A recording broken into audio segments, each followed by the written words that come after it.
هلو يا جماعه، بتصور فيديو؟ طب ناوي تكمل في كارير الفيديوجرافي؟ طب ناوي تاخده فعلا بروفيشنال كارير بالنسبه لك؟ في الفيديو ده عايز اكلم مصورين الفيديو والناس اللي بتصور ايفنتس بشكل خاص. لو انت جديد هنا، انا مصطفى الصياد، سي او ماستيك ارت برودكشنز، وفي اخر 3 سنوات اشتغل معانا كم فيديوجرافرز فريلانسرز كتير جدا.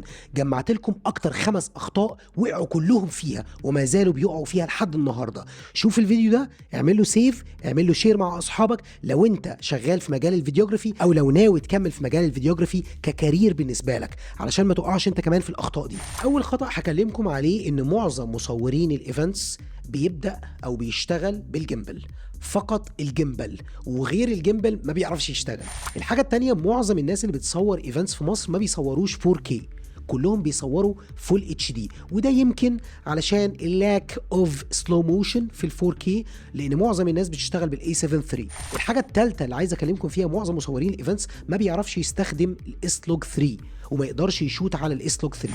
الحاجه الرابعه المهمه جدا اللي لاحظتها عند كتير جدا من الفيديوجرافرز، ما بيعرفش يستخدم الاندي فلتر. الاندي فلتر ده يا جماعه هو باختصار شديد جدا كانك بتلبس العدسه بتاعتك او الكاميرا بتاعتك سان جلاسز، نظاره شمس، علشان تقدر تخلي فتحه العدسه تفتح بزياده، فتقدر تعمل البليرنس اللي انت شايفه من ورا في عز الشمس. الحاجه الخامسه اللي معظم مصورين الايفنتس بيقعوا فيها، انه بيصور الايفنت كله بالكامل بفوكال لينث واحد، ودي طبعا تعتبر كارثه. مفيش اصلا كلوز ابس، مفيش تفاصيل ما بتجيبها ليش، فدي مشكله كبيره جدا في سرد القصه. الخلاصه انك انت اول حاجه خالص لازم تنفست ان يور سيلف، تتعلم. لازم تعرف الكاميرا بتاعتك دي اصلا السنسور بتاعها ده نوعه ايه، هل هو فول فريم، هل هو كروب؟ طب لما بيكون كروب بيعمل كروب بمقدار قد ايه؟ انا لو هصور 4K قد ايه مقدار الكروب اللي عندي اللي هيحصل؟ طب ازاي اصور اس لوج 3؟ طب ازاي اصور هاند هيلد؟ طب ايه التكنيكس والاساليب اللي ممكن استخدمها في تصوير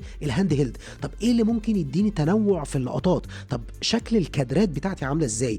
لازم تنفست ان يور سيلف بشكل مباشر وبشكل طويل المدى. يا جماعه الانفستنج ده هو ده اللي هيبقى لك، وفي النهايه كلنا بنتعلم وهنفضل نتعلم لحد اخر يوم في عمرنا. واوعى تفكر في يوم من الايام انك انت وصلت للماكسيمم وبقيت انت التوب ومفيش غيرك، لان بكل بساطه كل يوم بيطلع الجديد والاحدث، والناس اللي بتطور نفسها افضل منك، والناس اللي بتنفست في نفسها بشكل مباشر وسريع، والناس اللي بيبقى معاها معدات حديثه احدث منك. كل ده تطور بيحصل بشكل سريع جدا. حاول دايما على قد ما تقدر تواكب التطور، ما تسيبش نفسك للزمن، لان النهارده الكلاينت اللي واقف معاك وبيخليك تصور له شغلك، بكره هيجي له حد اشطر وافضل ومتعلم حاجات وتكنيكس واساليب ومعاه معدات افضل بكتير، فهيروح ركنك بكل بساطه ويجيب اللي بعدك. لو شايف انك استفدت بالفيديو ده ولو بمعلومه بسيطه، اعمل شير علشان غيرك يستفيد.